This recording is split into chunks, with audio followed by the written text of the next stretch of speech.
J'ai rajouté un testimonial ici, container, qui est important pour la partie organisation, qui appelle un testimonial list. Et c'est lui, en fait, le container, le header component, en fait, qui va gérer, en fait, toute la partie état, et qui, lui, va rafraîchir, en fait, ses enfants. Donc c'est lui qui a cette responsabilité, et uniquement cette responsabilité-là.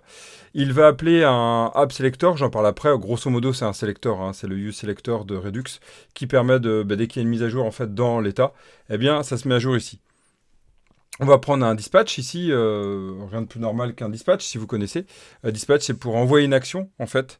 Pour envoyer une action dans notre réduceur, et à partir de là, tout va s'agir, tout va réagir. Ce que j'ai fait, c'est que j'ai fait un use effect avec mon action qui est ici. Vous allez voir, c'est une action spécifique qu'on appelle les sync actions. J'ai même fait une async sync action, vous allez voir. Et du coup, ici, j'ai fait un dispatch. Et puis, là, ce qui est intéressant, c'est de mettre de dispatch, puisque c'est ça que j'utilise, pour éviter qu'il y ait plus de 100 rafraîchissements, parce qu'autrement, il va détecter l'appel à chaque fois. Le composant est simple, hein, je le veux le plus agnostique possible. Et ici, il appelle juste testimonial qui passe ses items en fait state.entities. Et vous voyez en fait que déjà, ce qui est intéressant, c'est qu'on a un state loading et state entities. On va faire un F12 là-dessus. Et regardez mon state avec mon app. Le useSelector, j'ai fait quoi, hein? J'ai fait juste un hook de root state, hein, en fait, ce que j'ai récupéré. C'est juste mon selector lui-même. Ok. Allez, on va voir cette fameuse fonction là, cette fameuse action. Et là, on s'accroche, hein, on s'accroche parce que c'est pas toujours ce qui est le plus simple. J'ai complètement pété mon réduceur de base, parce qu'on peut le faire vraiment simplement, mais en fait, je me retrouvais dans une situation où, en fait, pour appeler, j'avais besoin de promise. C'est-à-dire que quand j'envoyais mon action, je devais envoyer une promise. Et du coup, je me dis, mais merde, faut que j'envoie une action, puis après j'envoie une autre action. L'action de ça démarre, l'action de c'est fini. Et en NGRX, en Angular, je savais très bien le faire, en fait. On utilisait les effects, mais c'est pas les use effects, hein. Et du coup, en fait, ça permet en fait d'avoir vraiment une partie à côté qui va permettre de gérer tous les effets qu'il y a sur. Bah, ça ressemble beaucoup, en fait, dans l'état d'esprit.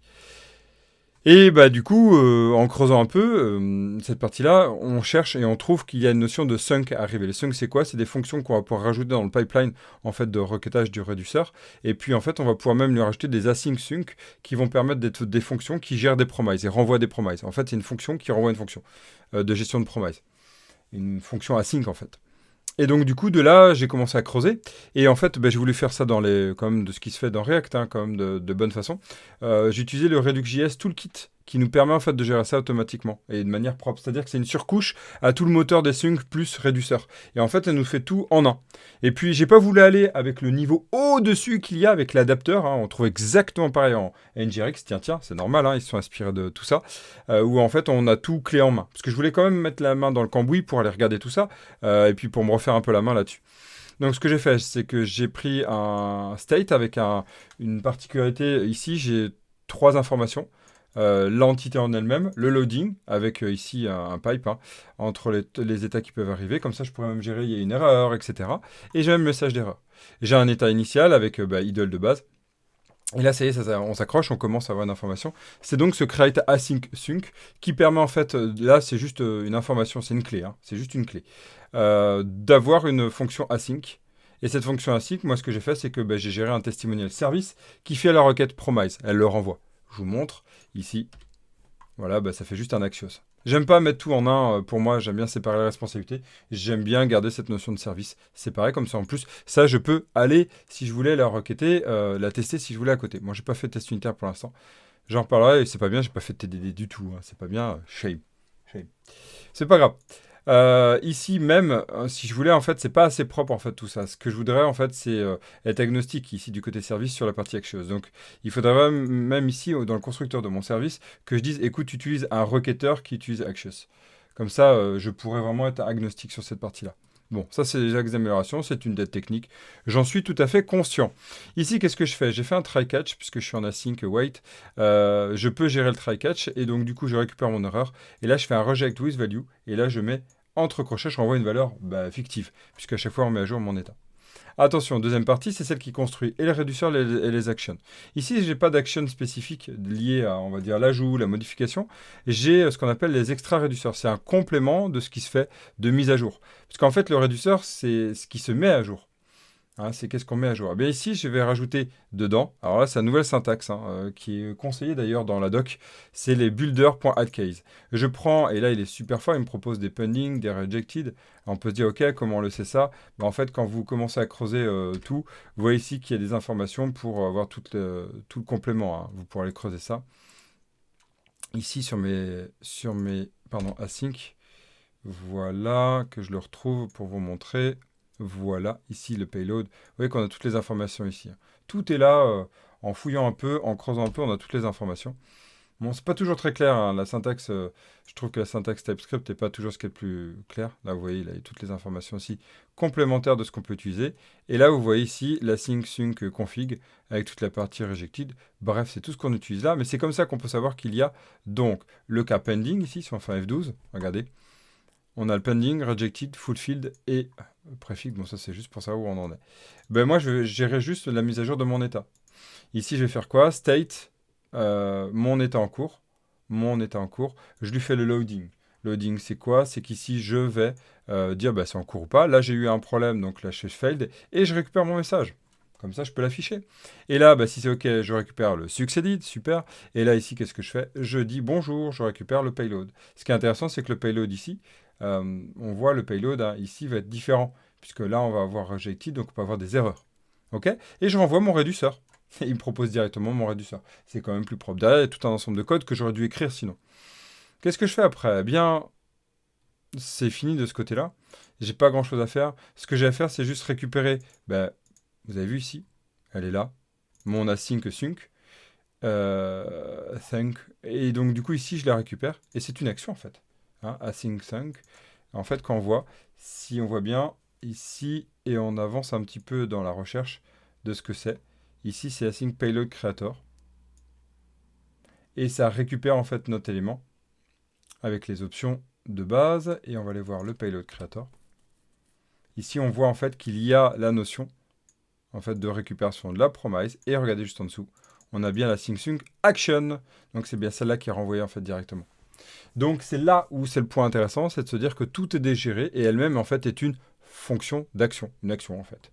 Donc c'est top, on peut gérer. Après, qu'est-ce que j'ai fait? Bah là, je fais un selector, super. Et là, je fais un dispatch, je fais un dispatch d'elle, donc. Et du coup, après, bah, je passe mon entities et c'est fini. Ça y est, ça charge bien, c'est impeccable. Yes! Hey, réussi, c'était une belle étape, bien content. Donc là, on a fini. Et bah, du coup, moi, ce que je vais faire là, bah, avec vous, je vais passer là sur le display. Bah, ça y est, c'est fini cette étape. Je vais passer. J'ai créé mon merge request la prochaine. Donc là, je vais faire un fetch. Donc il y a le main qui avait été mis à jour. Et là, ça y est, je passe par ma nouvelle branche. Et c'est celle que je vais faire là. Git checkout. Voilà. Qu'est-ce qu'il me fait? N'importe quoi. N'importe quoi. Ah, faut un CTRL-C ici. Alors que quand dans le batch global, il faut pas le CTRL-C. Chaque fois, je me fais avoir. Ok, git branch, youpi. Et elle, bah, je vais la faire mourir. Hein. Fais dodo. Colla, mon petit frère. Git branch -d. T'es morte. Voilà. Adieu, paix à ton âme. Clear. Chaque fois, je mélange les deux. Youpi. Bon, maintenant, bah, j'ai pas grand chose à faire hein, si ce n'est ajouter une image. Ici, je vais ajouter mon image et là, mon welcome. Voilà. Et ça sera fini sur ça. Et après, bon, on fera la partie affichage des formations. Et ça va être un point que je vais faire après.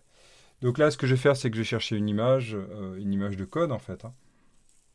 Une image de code, et puis en fait, je vais pas m'embêter, je vais mettre mon propre code. Système infini. Bonjour. Et donc, du coup, ici, je vais mettre un super code avec le réducteur. Tiens, je trouve que ça peut être sympa. Voilà. Je vais mettre ce code-là. Comme ça. OK. J'ai ouvert un page.net.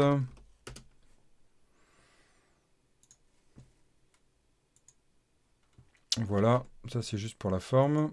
CTRL-N, bonjour. CTRL-V, youpi. Et là, du coup, je suis dans... Pas du tout là. Je me fais Works, Project, Curious Academy. Yes, on va dans la partie publique. Et là, on va mettre donc code example. Mais en vrai, il y a plein de formations. Mais je trouve que c'est sympa de montrer celle-là. Ça, on verra plus tard. Bonjour. Voilà, donc normalement est ajouté, on est bien sur la bonne, dans mon public. Ah oui, il m'a ouvert mon CPTP là, j'ai pas du tout envie de te voir. Fais dodo, fais dodo, fais dodo, voilà. Donc dans mon public, je dois avoir mon code example qui est là, c'est génial. Youpi. Donc ça c'est bon. Alors, je vais aller dans mon main layout qui présente la partie toolbar, la partie main, c'est super. Et on va prendre notre dashboard qui est là, avec ici commercial presentation. Et ici, il est au coco. Welcome image, voilà. Et c'est toupi. Voilà, on va être bien là-dessus. C'est cool. Bon, ben voilà. Alors, ici, on va aller charger tout ça. Et puis, on va mettre du texte, hein, du beau blabla. On va charger notre image et le texte. Donc là, je vais faire d'abord une grid. Donc, on est dans les pages. On va se mettre du côté layout, pages, home. Voilà. Dedans, je vais rajouter donc un composant qui décrit la partie commerciale. Donc commercial content. Voilà. New fichier index.tsx. Oups. Bijou. Ici, je vais faire un const, donc commercial content reçoit. Youpi. Et là, on va faire un bonjour et un ça. Youpi, c'est la fête. Et là, export default. Commercial content. Youpi, ce commercial content, tout de suite, je le mets dans mon dashboard default à la place de welcome. Voilà, bon, on va le mettre à la ligne, c'est un peu. Voilà. Là, il faut le rapporter. Ah, merci, ça vient d'être rafraîchi. Ok, qu'est-ce que t'as là? Ah, c'est bon. Et on va rajouter du coup un autre. Picture. Main. Picture. Voilà. Ah, il s'est trompé, Evan. Il s'est trompé. Main picture. Voilà. Youpi. Et là, on va faire un export. Non, non. Un const main picture. Voilà. Un return de bonjour, de salut, c'est la fête, c'est génial. Et un export de default, j'ai dit default s'il te plaît, de main picture. Donc voilà. Et lui-même, on va l'afficher dans notre dashboard default. Youpi. Donc là, on va l'appuyer. Et c'est bon. Oula, oula, oula, il y a du monde là.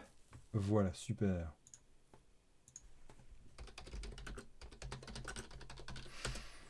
Alors, maintenant, on va chercher dans notre main picture notre image. Ici, on va faire un import et donc du coup, on va aller la récupérer. On va l'appeler main png. From, alors elle est où?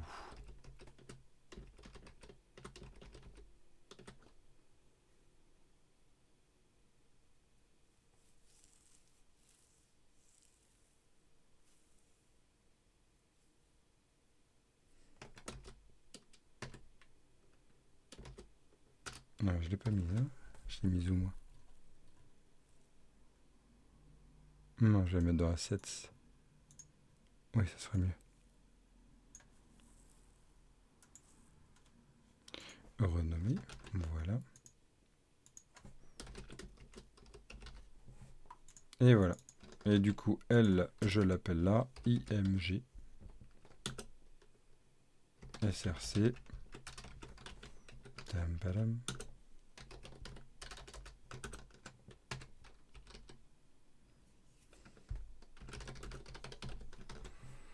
Voilà, puis on va voir ce que ça donne déjà. Bah bim, voilà. Ah, c'est bien ça. Bim. Bon, c'est super, mais en fait, il nous faut du texte ici. Donc, on va voir ce que ça donne si je mets du texte ici. Du texte ici. Qu'est-ce qu'il nous dit? Comment il réagit? Ah, ben voilà, et elle va se décaler. Donc, c'est super. Il va falloir que je lui donne une taille, mais on est pile bien. Donc, ça, c'est cool. Yes. Bon, bah déjà, on a fait une bonne étape. Voilà, on a revu ça, on a chargé ça, c'est impeccable. Super.